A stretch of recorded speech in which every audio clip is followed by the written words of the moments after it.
Is Hillbilly Elegy the film to get Amy Adams or Glenn Close their first long overdue Academy Award?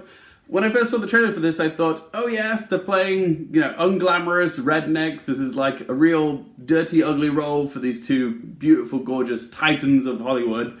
So yeah, this seems like the perfect vehicle for one of them to win an Academy Award, but now that I've seen Ron Howard's latest film and the caliber of their work and the characters that they're playing, I'm not so sure. Let's talk about Hillbilly Elegy.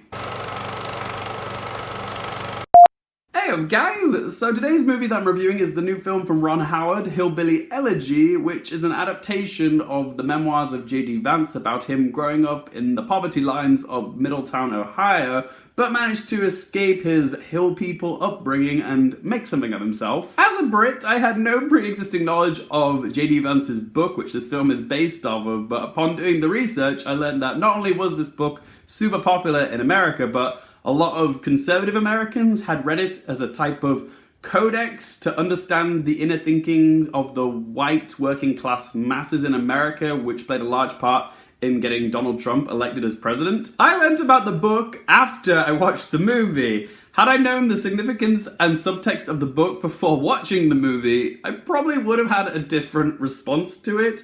You see, I didn't actually mind Hillbilly Elegy on the first viewing because I just thought it was this simple, easy viewing film about this dysfunctional family from the Rust Belt states and also being this uplifting story of a young boy pulling himself up by the bootstraps and achieving the American dream, yada yada yada, and it delivers that. It's a big melodramatic mulch pile of family drama, and that's all well and good. I was entertained, but now that I know how political the book was, I can't help but feel a little bit cheated by Ron Howard. Given the time of its arrival on Netflix, it seems very tactical to distribute this film between the sunset of the presidency election race and the rise or dawn of the award season race.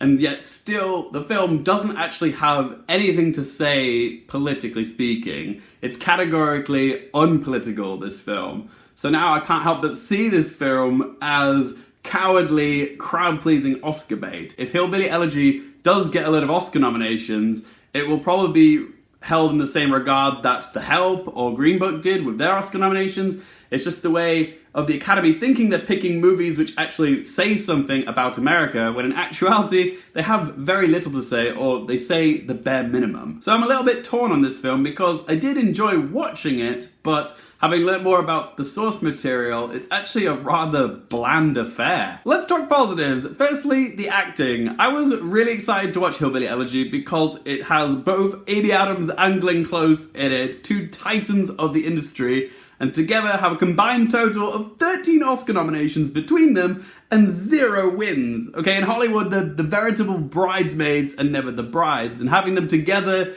in the same film, in a Ron Howard film, in these unglamorous roles, seem like a surefire route to Oscar victory. I will say they're both really good in this film, to the point where they actually overshadow Gabriel Basso, who plays the lead character JD. He is such a cardboard protagonist. Amy Adams gives a devastatingly melodramatic performance as mother of JD Beverly. She can be sweet and nurturing in one moment, and then in the very next, she's like a frothing Rottweiler. How she can flip so effectively between such polar opposite moods, sometimes in the same scene, is so impressive. She makes it look easy. And Glenn Close plays the grandmother, Mama, I think that's how you pronounce it, and it's a transformative role, from her voice to her physicality and posture. She's almost unrecognizable. She's the tough love granny, she's fiercely protective of her family, and Glenn Close hams it up to an 11. Almost to the point where it's a little bit caricature. When it comes to the Oscars, I'm not sure how they're gonna play it, because really, they're both supporting characters in JD's story.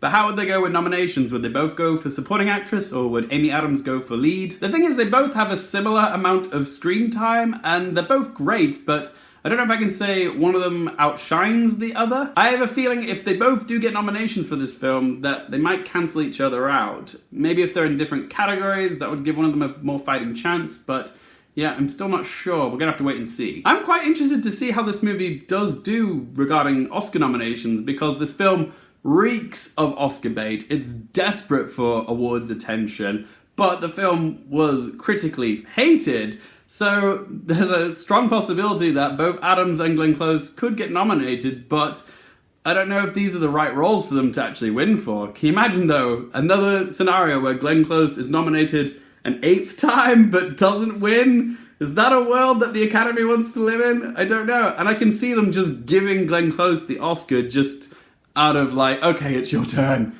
But it's just, I don't know. I don't know if she should win for this role because it's just so calculated and so caricature. It's like, please give me an Oscar. Jesus Christ.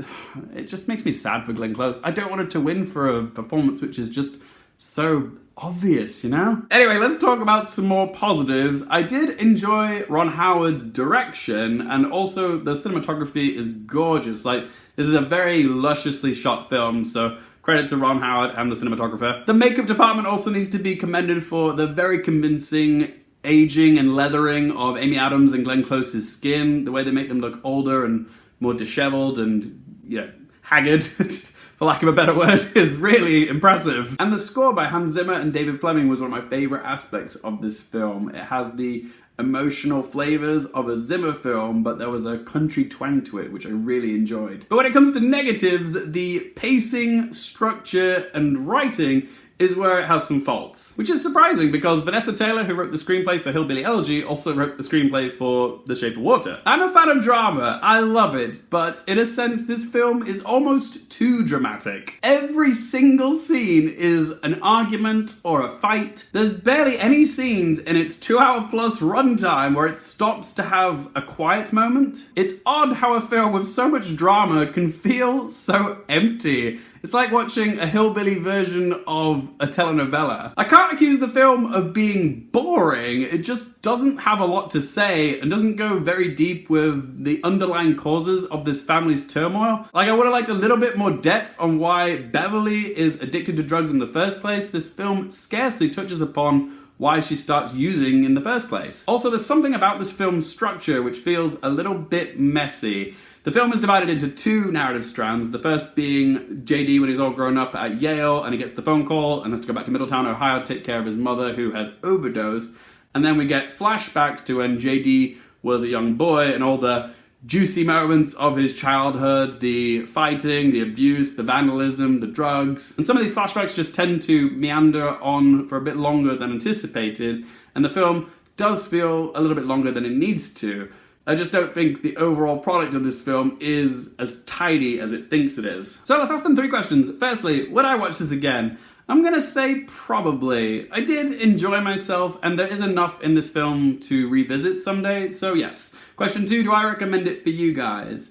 I would say don't expect too much from this film, but there is enough here that I think people will enjoy, particularly the performances of Glenn Close and Amy Adams. It's definitely not Ron Howard's best film, but it is watchable. So I would say I do recommend it, but exercise caution, don't expect too much from it. And question number 3, what score do I give it out of 10? I'm going to give Hillbilly Elegy a score of 5.5 out of 10. But as always guys, just one bloke's opinion. What do you guys think of Hillbilly Elegy? What score would you give it out of 10? Do you think this film is going to get some Oscars? And please get involved in the comments down below about what you think about Glenn Close and Amy Adams' Oscars chances are for this film. I'm really interested to hear what you have to say because, yeah, it's gonna be a weird one if Glenn Close wins for this role. Yeah, whatever you guys have to say, let me know in the comment section down below. If you guys have enjoyed the video, hit the like button. If you want more movie and TV content just like this, don't forget to subscribe. If you want to follow me on any social media, Twitter, Instagram, or Letterboxd, all in that video description down below. And as always, thank you guys so much for watching. For more things related to movies, TV, and popcorn culture, I'm Luke Airfield, and I'll see you next time.